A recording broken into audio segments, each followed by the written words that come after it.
Hey everybody, welcome to Game Day View, presented by Mercedes-Benz. Patrick Claybon, ecstatic to be here with my dear friends Greg Rosenthal and Cynthia Freeland. I say dear friends because last week did not go well for almost anybody. Congratulations to everybody who won your Survivor pool. Sorry to everybody who's already, it's all over. We're trying to find something different to do, Greg, for the rest of the early season. Yeah, you know, I don't want to talk about last week. We're on to Cincinnati, proverbially. But also, some people, realistically, if you are the team that's playing them on Monday night, you know, works out. So somebody is on to Cincinnati. In a literal, we will move on, but first, because we're honest, because we value your input and want to show you sometimes things don't go as planned. I learned so much. Mostly, I learned that my hot streak with making the picks is continuing. Let's take a look. 25-21, Dallas wins this game. This is one of my favorite picks of the week. A 26-22 win for the Dallas Cowboys. Derek Carr gets the rushing touchdown. Oh, shit. 27-21. Maybe 3 to the 2 to the 1. Touchdown, Tampa Bay. I mean, the Eagles are Cynthia's Super Bowl pick, which I love. I have them winning 26-14. And Atlanta has stolen one from the Philadelphia Eagles. Rams are an underdog in this game. Give them to me. I think the wrong team is favored in this one. I have a 3-point win for the Los Angeles Rams. I have kind of a significant San Francisco win. The 40, cuts back to the 25, heads to the right. He's trying to outrun the Niners to the 5. Touchdown! Well, Cynthia, other than that, Miss Lincoln, how was the play? I don't know. All I can think about is that I'm wearing someone else's pants. I don't know. That's all I can think about right now. Cynthia got someone else's pants in Somebody the wardrobe. switched my pants. Sometimes That's you so just got to go strange. with the show that you got.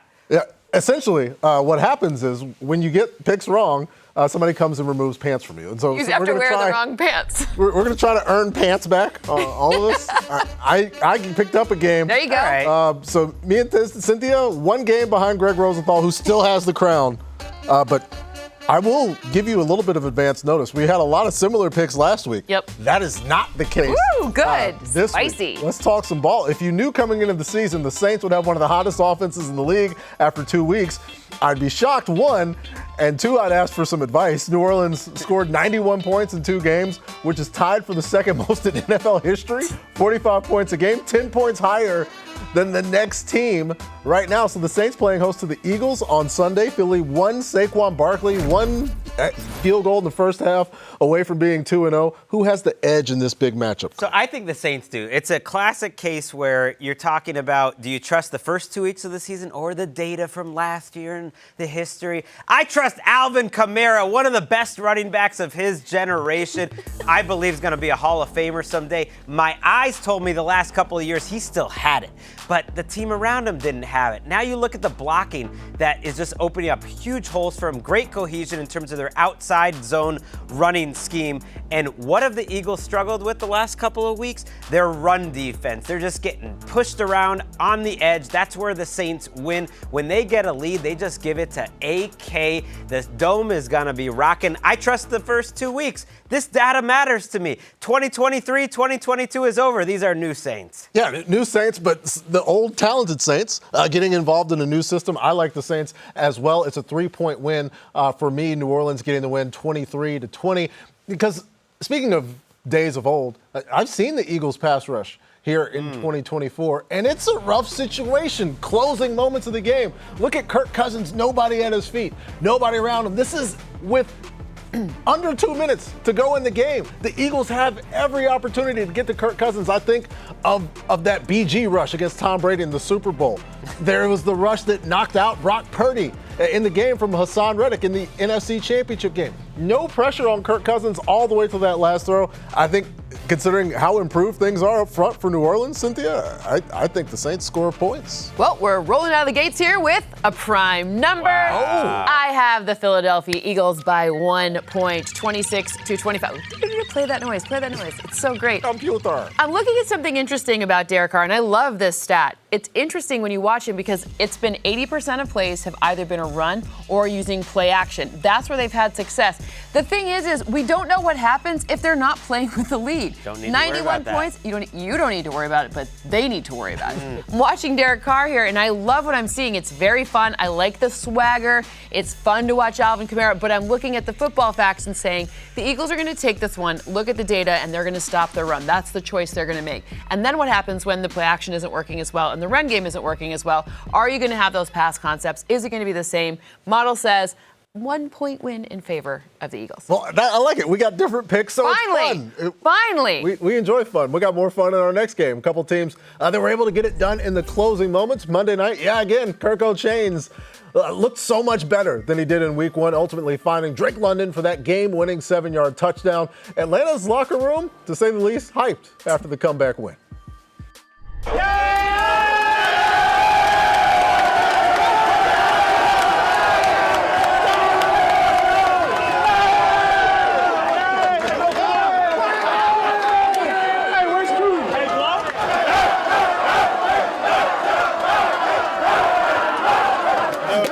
Deal. Hey man, nobody f***ing blink. Don't nobody blink. This is who we are. This is who we're gonna be. Right? I know we're happy about this moment, but who the is next? Well, Coach, next, the defending Super Bowl champs, Sunday night in Atlanta, also blinking, a physiological requirement. We will blink. But can the Dirty Birds keep the champs from rolling on undefeated, Craig? No, the Chiefs are going to get to 3-0, 24-17. Sometimes you just got to go with greatness. Of course, maybe the greatest quarterback of all time, Patrick Mahomes, and one of the greatest tight ends of all time, Travis Kelce. Let's just look at all of his fantastic plays. Kelce, such a key part of the Chiefs' offense, but wait, are all these plays from 2023? Yes, they are, because we haven't seen any plays in 2024. What is happening? Travis Kelce had 1 catch for like 4 yards last week. Didn't really do anything in week 1 when I asked for a highlight package for this season. That there isn't nothing. At some point, Travis Kelce has to crank up those old bones and get it going. I think this is the week to get it done. The linebackers for the Falcons are not strong. Travis Kelce, they hear people talking that he might be a little past his prime. They're going to get the ball to him. Do you crank up old bones? I don't know. Anyways, I do. I'm looking at this one. I have the same winner, the same score for the Chiefs, but I have a little bit closer game. 24-21 is my final score. Remember last week we were like, if only Kirk Cousins would manage to use play action. Well, he did. He did 8 times, and guess what happened? Not a lot. Went 5 of 8, 52 yards, no touchdowns. Like, okay, and then without play action was where all of the action happened. So we were wrong. I was wrong. Greg was wrong. I don't know about you. I mean, he didn't really move outside the pocket at all. I still think it's not a great thing when your quarterback can't move, and you're picking the Chiefs. So I'm picking the Chiefs, and I'm also telling you that it's a really good week for a Kyle Pitts touchdown just because of some tendencies for the Chiefs defense. But I'm saying on the other end of it, the Chiefs end up victorious in this matchup. Kyle Pitts was open for a touchdown last week, and Kirk threw it to Mike Trout in the back of the end zone for some reason. I like that score so much, Cynthia. I'm going to take it as well. Good, perfect. I've got 24-21 Kansas City Chiefs as well. I understand the Chiefs are dealing with injuries, and there's that spot in the regular season where they historically have a little bit of a lull occasionally. But here's the Falcons' defense. Yes, the Eagles are a good offensive line, but through 2 weeks, the Atlanta Falcons defense are number 32 in pressure rate in the NFL. I need you to be better if you're going to play against Patrick Mahomes and try to get a win, preferably with 4 people. Maybe send somebody else if you want to, but that's dangerous with Mahomes. It makes it tough for me to pick the Chiefs. You want to know something funny? Guess who's 31? Who's that? The Chiefs. Oh, there we go. Points for everybody. Kirk, Patrick, congratulations. I'm going to have some opportunity. Let's check out some player props on this one. Patrick Mahomes, look at that. 1.5 passing touchdowns, 72.5 rushing yards for Bijan Robinson, and almost 7 catches for Rashee Rice. I mean, 48.5 receiving yards. Is that for Kelce on the season so far? He's not even there. Get him, Greg. Let's go. Greg is all about the old bones. Or Travis Kelce, get that carburetor, crank up those old bones. Let's get to the Ravens and the Cowboys. Dallas shockingly boat raced by the Saints last week, while the Ravens just plain old shocked by the Raiders. Which team rebounds on Sunday, Cynthia? Your team does. Hey. Baltimore winning this one 26-24. I like a lot of things about this game, but specifically Derrick Henry to overcome what will likely be something that takes a little bit of time. That's the fact that 3 of the offensive linemen for the Ravens are different this season. That's 60%. That's the math for you right there, Greg. But ultimately, what do you do when you have pressure? Old coach speak, you run right at pressure. Rah. So run right at Micah Parsons. with Derrick Henry, I think they did not bring him on this team not to use him. So we saw it kind of get going last week against the Raiders. I think that continues against a Mike Zimmer defense that I'm still confused as to what we're going to see throughout the season. Yeah, we don't Micah Parsons is good, though. I'm not sure either. I just don't think Mike Zimmer has the players. Like they're bringing in defensive tackles off the free agency wire. Some are going to injured reserve. Linval Joseph is there. I got the Ravens winning this game for much of the same reason. I like it when Cynthia and I are on the same page. I got them winning by a touchdown. Ooh. And it's because of that run defense. Feisty. Do you want to know where they are according to Next Gen Stats Where? against inside runs? Where? Dead last in the entire Thank NFL. You know where they are in red zone defense against the run? Dead last. Dead last. You know who's pretty good running inside? Derrick Henry and Lamar Jackson, by the way, when it feels like. You know who's the best red zone weapon I've ever seen at quarterback? Lamar Jackson. Who's great in the red zone? It's Derrick Henry. Like, I just don't think the matchup works. I don't think they got the players at linebacker or defensive tackle for Dallas. Well, I'm so glad that you guys are confident because I was not confident in making this pick, although I will take the Baltimore Ravens by 1 point, 21-20, because of what Cynthia mentioned. There's real issues up front, and at some point, at 0-2, the Baltimore Ravens are going to need to figure out the interior of that offensive line, specifically on the right side. But then I'm thinking about what the defense is dealing with. And Dallas, whether through personnel or also schematically, play-calling-wise, feels to have just punted on running the ball, making running the ball an afterthought, making things a little tougher on Dak and the offense. For those unfamiliar with next-gen stats and the expected yards per carry, they've got years of data on where players are located on the field. You hand off and then see where the player has the handoff, and they give you how many expected yards that you will have on a particular play. Dallas has -61. Yikes. -61. Negative's bad. Okay. For a defense, negative is good. For an offense, negative is bad. Don't So I've also got Next Greg stats, and I've been doing this show a while. We've been watching football a while. Have you ever seen a John Harbaugh team go 0-3? When you see a team as talented and as good as the Ravens, do you think Lamar Jackson's ever going to be 0-3? Sometimes you don't have to get too smart about it. They're just not going to be 0-3. That's not a bad way to pick games. Well, I hope we never see that moment of Greg saying that again. I would not like to have to revisit that, considering the options that are available. We're just getting started here on Game Day View. Coming up, a battle of undefeated squaring off in Minneapolis. It's Stroud versus Sam Darnold, two potential future Hall of Famers. Our picks for Texans Vikings coming right up after this quick break. NFL Game Day View is presented by Mercedes-Benz. Luxury SUVs now come with the luxury of choice. Mercedes-Benz has gas, electric, and plug-in hybrid offerings. Learn more at MBUSA.com.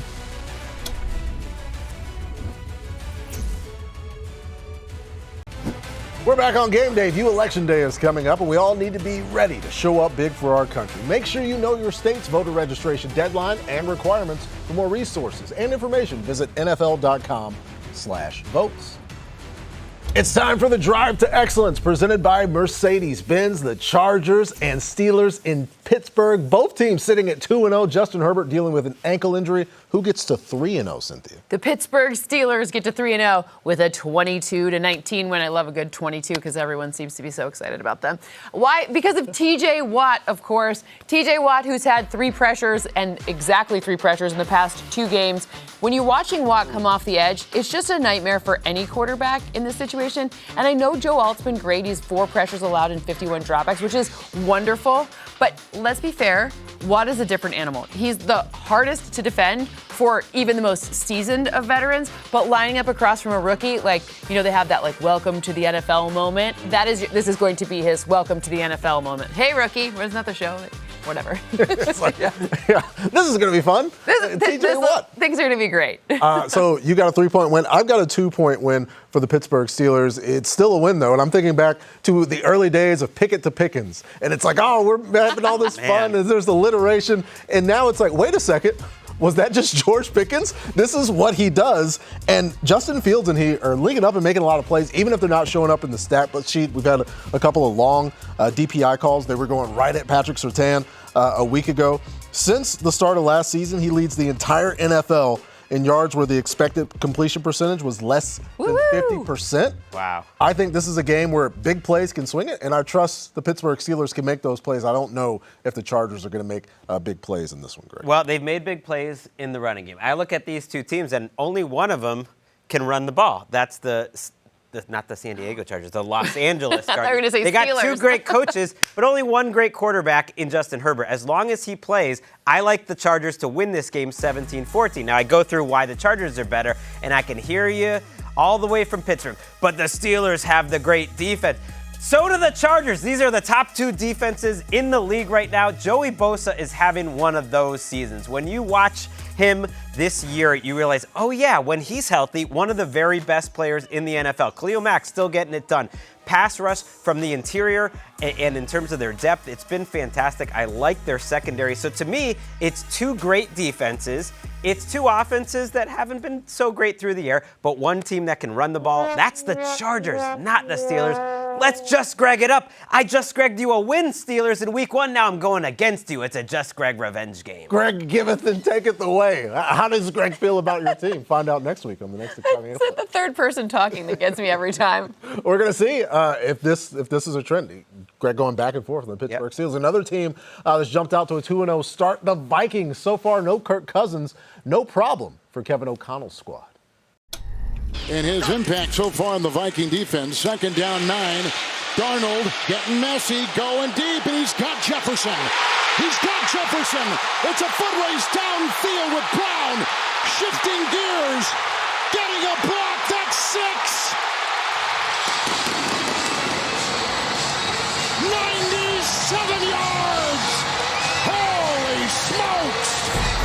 Indeed. Texans, Vikings, both undefeated. It's Stroud. It's the Darnold hype buzzing in all of our ears. Something's got to give here, Cynthia. Who walks away from this game undefeated? The Houston Texans walk away undefeated, 24-20. I'm looking at my college friend, Brian Flores. He's just a lot older than me. Just kidding. He's just a little older than me. But he loves to blitz. Since he entered being their defensive coordinator, no team has blitzed more than his. When I'm watching this team and then I watch C.J. Stroud, I would recommend to him, because I know he's watching our show, maybe don't blitz him so much, because C.J. Stroud is very good against the blitz. I understand perhaps without Joe Mixon things could look a little bit different. I don't care. This is not an opportunity. His splits are ridiculous against the blitz. So maybe find another option in this matchup. The trend is not your friend in this case. Yeah, I've got a 4-point win by the Houston Texans as well, 23-19. Pressure, of course, being a key theme in this game. And one place that C.J. Stroud is able to go when the pressure amounts is to Nico Collins, who's having a great start to the season. And not just a general great start. Great when CJ is under pressure. He's been targeted 5 times this season. He's caught every single one of those passes for 135 yards and a touchdown, including one that he finished emphatically in the end zone against the Chicago Bears, which was one of my favorite plays from last week. Far and away eclipsing the rest of the roster in that stat. They're both very good. I think they could score more. I've got the Houston Texans. Greg? I struggled with this pick. I went back and forth all week. Because I think C.J. Stroud's outstanding. My son Walker is now a Texans fan somehow. Wait, wasn't he a Jags fan? No, he was never a Jags fan. But I'm going Vikings in this game, 27-24. Look, I think the Texans are going to have a better season, have a better team overall, but I can see it. On Monday morning, us asking, how are the Vikings 3-0? How are they doing it? With their linebacker play and this defense and Brian Flores that I just think cooked up a very similar offense in the 49ers and Brock Purdy, and it's a challenge that C.J. Stroud and this offense has not yet seen, and there's just something going on with this team early. Like I said, I think the Texans have a better season, but look at the linebacker, Blake Cashman, flying all over this field. It's a Blake Cashman revenge game. He did great for DeMeco Ryans last year, and yet Brian Flores is using him in all sorts of creative ways as a pass rusher, in coverage, in terms of his run defense. This defense, to me, has a chance to be really special. They're really smart, and I just think Texans go about 13-4, and this is one of those 4. Vikings get the win. Let's just Greg it up again, twice in a row. All right, not just Cashman. We got Danielle Hunter in a revenge game as well. Call. Jonathan Grenard. A lot of revenge in the air in this one. So per the early picks on this show, at the very least, we're not all going to have a bad week at the same time. we think. Coming up, we're going to the desert. Kyler and Marv Jr. have been cooking. They got a huge matchup coming up with the Lions. Is this going to be a score fest? Our picks for who's going to win coming up next on Game Day View.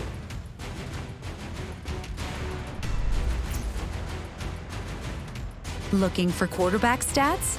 Just ask Siri. Who leads the league in touchdown passes?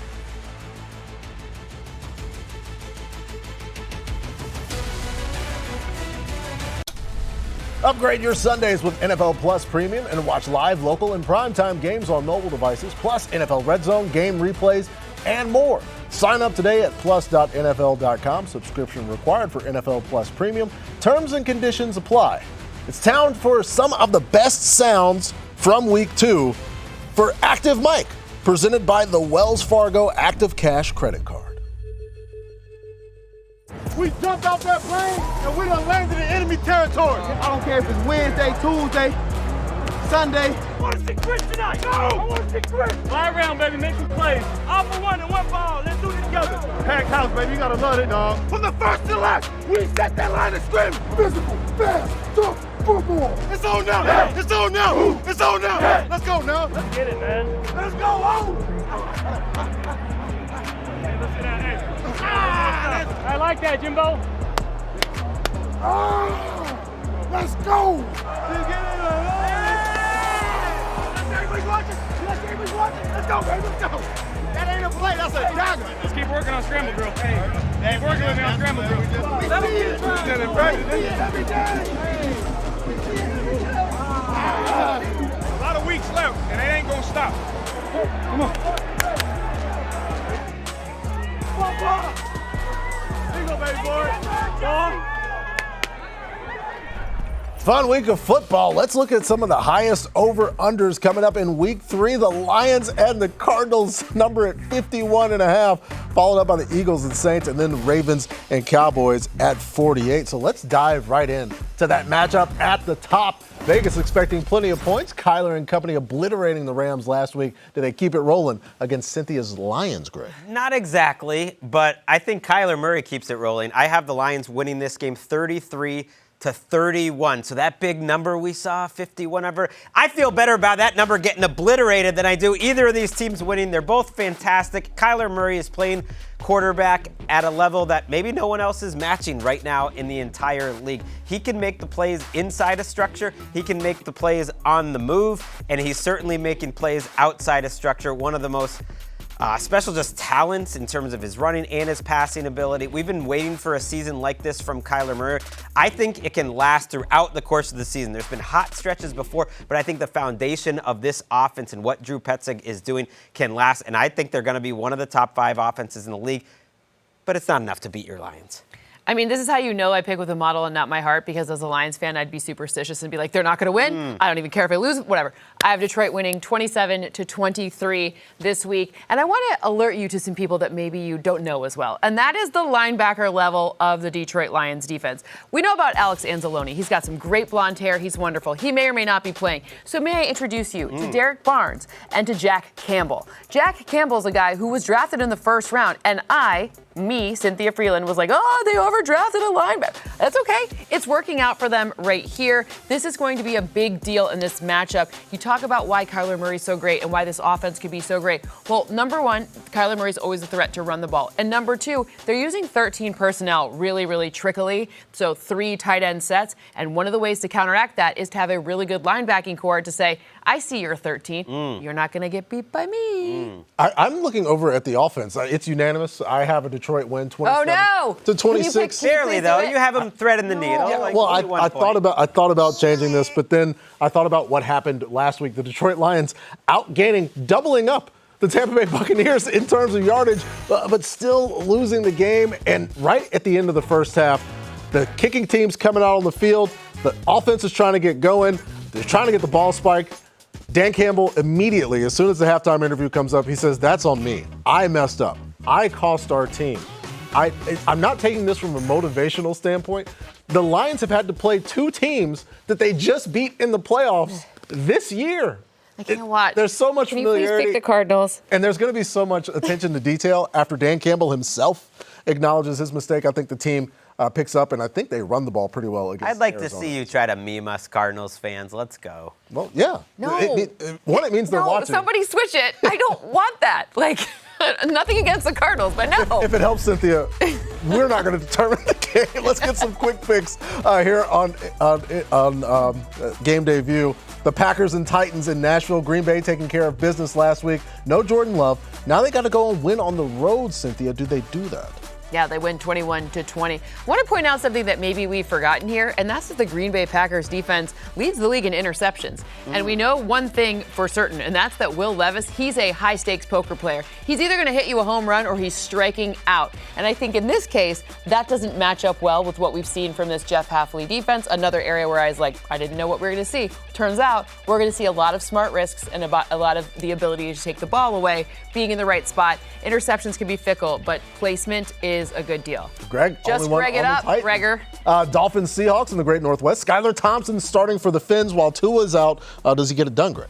I love the Seahawks in this game, 27-17. Geno Smith is playing outstanding football so far this season, right there with Kyler as one of the best quarterbacks in the league, and that's despite seeing a lot of quick pressure in his face. That might happen on Sunday, but both of these offensive lines have been giving up a lot of quick pressure. The difference is Skylar Thompson is starting at quarterback for the Dolphins. It's gotten a little lost in the shuffle. The Dolphins' offense did not look right when Tua Tagovailoa was out there, and that's only going to get worse with their backup. Yeah, we're all on the Seahawks. Last one, Jags, Bills on Monday night. I've got the Bills maintaining their win streak in this one, 24-22. Jags have been in every single game this season. I don't think it's out of the range of expectations for them to come up and win this game, but early season, Josh Allen's been taking care of the ball. The Bills are in top 5 in turnover differential. Jags have made a ton of mistakes. I can't in good faith pick them to go up to Buffalo and get a win, but I do think it's closer than some folks might think. That's not the only Monday night game coming up here in Week 3. Coming up, 2 former LSU Tigers and Heisman Trophy winners going at it Monday night in Cincy, a rumble in the Jungle. Burrow versus Daniels. Are the Bengals ever going to win a game early in the season? Find out next on Game Day View.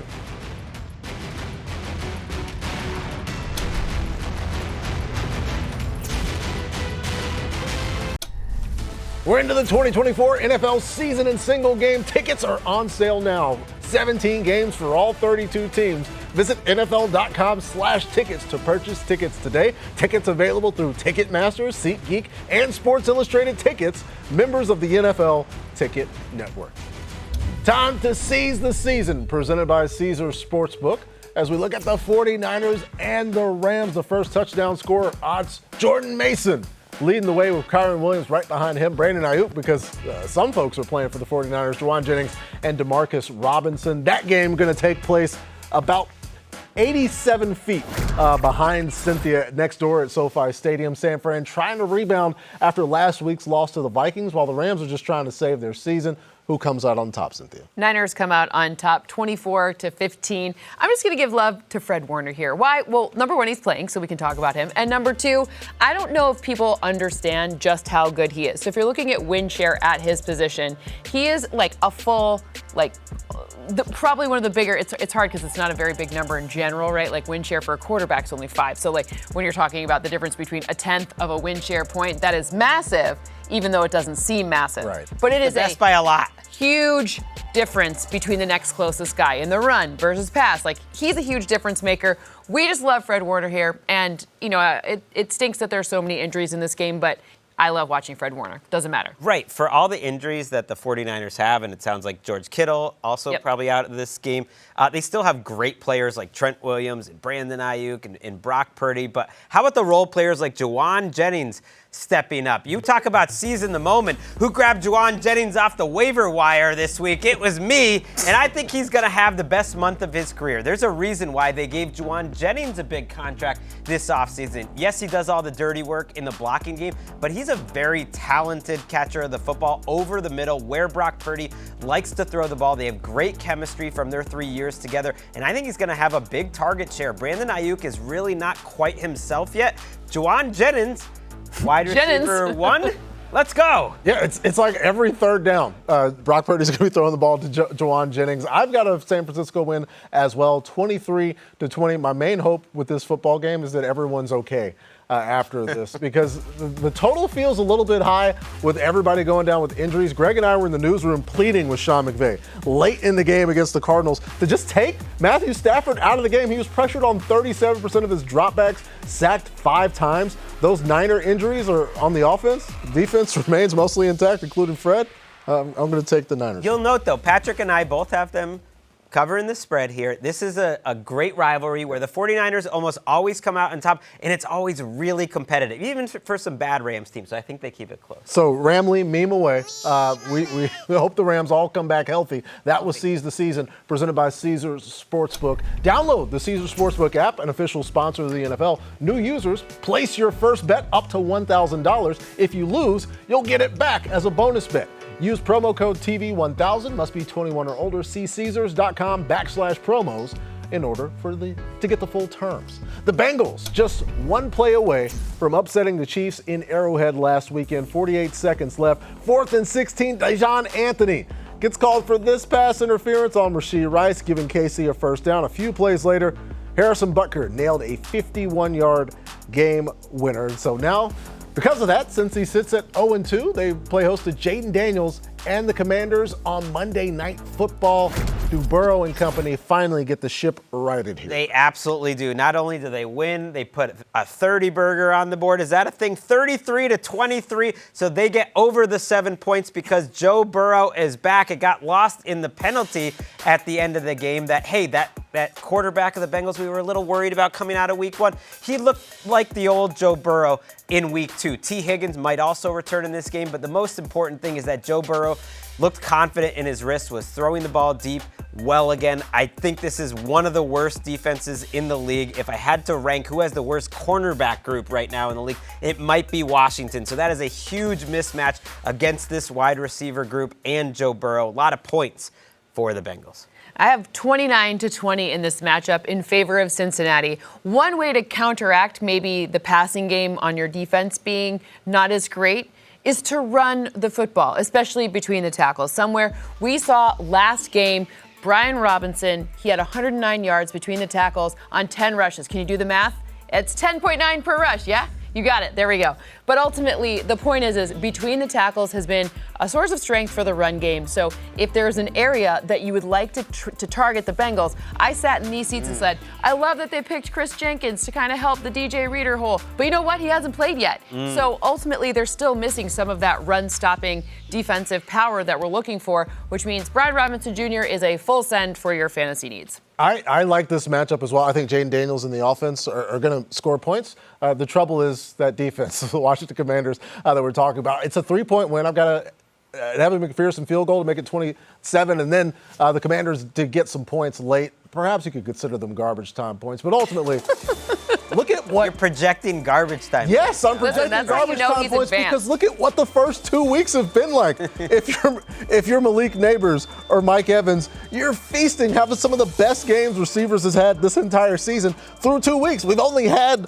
2 weeks there, number 32 in passing efficiency defense to make it worse than the number 26 team in terms of pressure rate. For those who are concerned about Jamar Chase early on in 2024, I think this is an opportunity for Jamar Chase and Joe Burrow to get things figured out. So it's a meme fest for the Bengals. Speaking of stars that folks are concerned about here, Anthony Richardson and the Colts are still looking for win number 1 on the season. Will they get it Sunday when Caleb Williams and the Bears storm into town? Our picks for that one when we come back on Game Day View.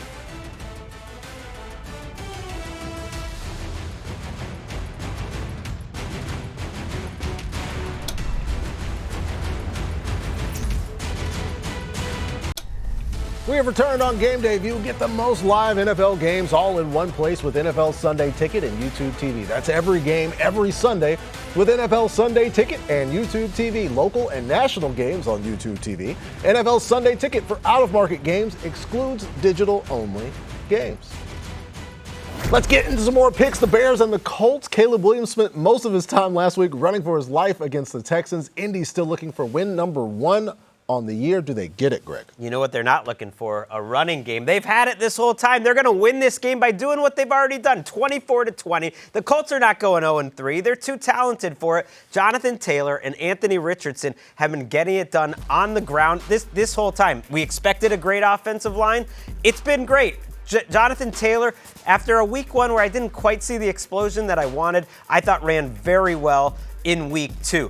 Let's build the whole plane out of this running game. I know you don't want to run Anthony Richardson 15 times a week, every week, but how about this week against the Bears, who really aren't built to stop the run? They're not that effective stopping the run. They're fantastic against the pass, and the Colts are a little erratic that way, so this is a game, just run the ball, get this win, get to 1-2, and everyone's happy, at least everyone that picked them like me. Well, you got a 4-point win. I agree in the standpoint of the Colts winning the game, but we're taking completely different routes there because I don't think it's running the ball. I think it's the big play. The big play from Anthony Richardson helps them score the points. And on the other side, the Bears have a real issue in protecting Caleb Williams. It is significant. Time after time, again, against the Houston Texans, he was getting smashed. The Bears' offensive line surrendered 23 pressures on 48 dropbacks. And the math has been done for me. That's 47.9%. Do the math. She was doing it in her head while I said that. 11 quick pressures as well. Makes it very, very difficult. I've got the Colts 20-17. So. Have you guys been reading the injury report? No? Okay. Well, I have Chicago winning this game 22-21. Why? Because when you can't stop the run, it all becomes much more difficult. I've seen DeForest Buckner. He's been on the injury report. On IR, and yes. Leatu Latu. That's an issue. That's also an issue. They're also just absolutely let Joe Mixon and Josh Jacobs feast. DeAndre Swift, good pick for fantasy this week. I think that's going to be a very smart way to get Caleb Williams out of some of the trouble we've seen, especially on third down. Third down's been an issue. Not going to lie. I'm not going to pretend it hasn't. But in this case, I think we get maybe it's a DJ Moore first touchdown through the air for Caleb Williams. I don't feel strongly about it. It is a 1-point win, but I do think that I see the path and I understand my own math as it turns out. There it is. Well, between the Colts not stopping anybody on the ground and the Bears not getting something going, something has to give between these two teams. The Bears actually third game of the year against the third AFC South opponent of the year. They'll wrap that up on October 13th when they get the Jags. Look at some more quick picks here on Game Day View. Quick picks presented by Zillow. The 0-2 Broncos against the unbeaten Tampa Bay Buccaneers. Baker's been balling. Does he keep that going, Greg? He does, because his defense got to keep it going against Bo Nix. It's tough to watch this Broncos offense right now. The Bucs win this game 23-17 because Bo Nix has no time to throw. Sean Payton's asking him at the line of scrimmage to make a lot of the protections and identify free rushers, and he's not really doing that well with it. He's a rookie.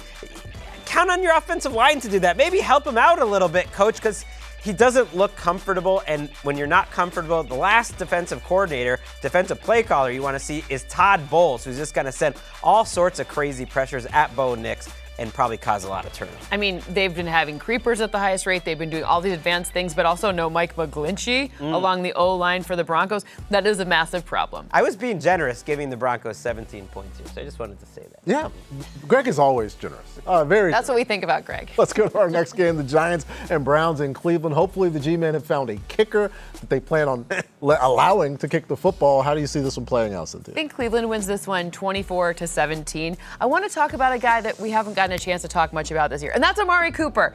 This is the Amari Cooper turn it around. Let's see the end zone. Big game for Amari Cooper. I love the injury report this week that says that maybe the tackles are going to play, because that has been the problem for this Cleveland offense. They've just been under a ton of pressure, and just let my guy Amari Cooper get the ball. It's so fun to watch him be good, and this is a great defense to match him up against to kind of get back on track, again, especially if the starting tackles are playing. Okay, so when we pick these games, we pick the winner, but we also pick the spread. And actually, the Giants plus 6.5 is one of my favorite picks of the week. I wasn't ready to go the whole way because it's Daniel Jones versus this defense, but I've watched this Browns team enough that they're just not good enough to be a 6.5-point favorite against anyone. I feel like I have 7 points. Their offense to me is not trustworthy. It just feels like a low-scoring, ugly game. Every Browns game is going to be like that. But, do you think Jerome Ford then is going to be like, hey, he's going to call me and be like, hey, that guy Greg, he's so not generous with me That guy's the least generous person I've ever seen. He probably will. They'll run the ball. It's the passing. Jerome, despite what he says about the offense, Greg is generous. He is. This is not Maybe debatable. Let's go to our last quick pick. Andy Dalton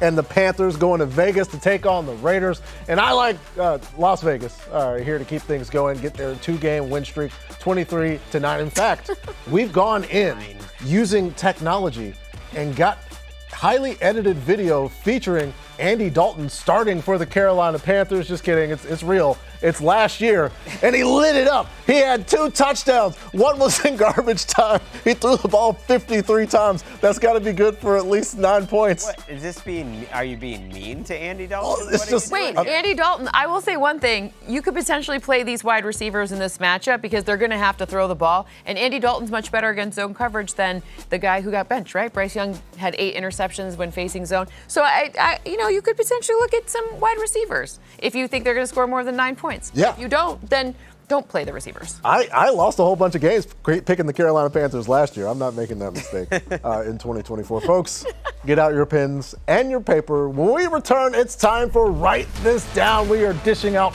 bold predictions for Week 3. Stick around like CTB's gloves when we come back. You're watching Game Day View presented by Mercedes-Benz.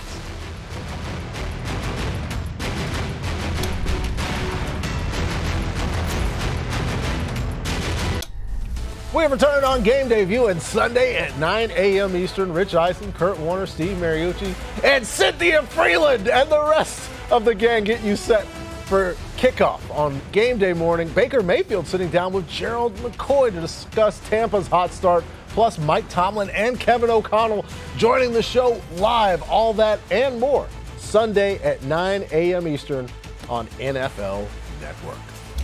It's time for Write This Down as we get to some predictions for Week 3. Start us off, Greg. So I'm going with Brian Robinson Jr. going over 50 rushing yards. And if you've been watching this show closely, you might say, didn't Cynthia just talk about Brian Robinson? Yes, kids. One of the smartest things you can do in school, find the smart person and then copy them because they're going to be right. The Bengals have nothing in the interior. They were bad defending the run last year. Then they lose DJ Reader. Then Sheldon Rankins gets hurt. Then BJ Hill gets hurt. I mean, I like the Washington Commanders to run all over this Bengals team. Robinson has looked like a player reborn this season. I'd put him over 100 yards in this game. Forget about 50. Wow, well, just go with 50 then. Take that. 50 I learned something by not taking it. I'm going to take my medicine here. I said Brock Bowers touchdown last week. Well, call me Cynthia Martindale here because I'm going to go doubling down with the strategy. I think he's not only going to have his first touchdown this week, but he's also going to have at least 4 receptions and at least 44 yards. Last week, he became just the 3rd tight end in the past 10 seasons to have over 9 receptions and 90 yards in a game. So it is very conceivable that in this matchup, they're going to say, sorry, we didn't get you that end zone look. Here's your red area medicine. Please take it. It will see you in the end zone. It's so funny. A tight end coming into the league and being like, hey, this guy could be one of the best. And then he's already He might be the best. I'm putting Brock at number 1 right now. Why not? Speaking of numbers, I've got a number for you. It's 50 yards again for Jahmyr Gibbs. I think Jahmyr Gibbs is going to go over 50 yards. And Cynthia's wincing, but I'd be willing to take David Montgomery going for over 50 as well. I think the Lions are going to run the ball against the Arizona Cardinals in the desert. Cynthia's look of concern and consternation can be wiped away. The Lions are good. It's just hard to consistently beat teams that are good teams that kept their coaching staffs that you just beat in the playoffs. Cynthia, it's difficult. I'm with you. It just makes me very nervous. Do you ever watch this backfield though and think, what would it look like if we just gave Jahmyr Gibbs the ball a little more? I mean, because he's so good. But also Sam Laporta, can we please milk crate? I need him. He's on a milk carton. I need him for my fantasy team too. This is the problem when you have teams you're actually good. It was better. Too many good players. Do you see the look of the concern on her face, Ben Johnson? It's time to distribute. Ben, just help me out here, please. I'm getting wrinkles. I don't. We're going to help you out. Our picks are definitely going to be better than they were last week. Thanks for watching Game Day View, presented by Mercedes-Benz. For Cynthia and Greg, I'm Patrick. We'll see you next week.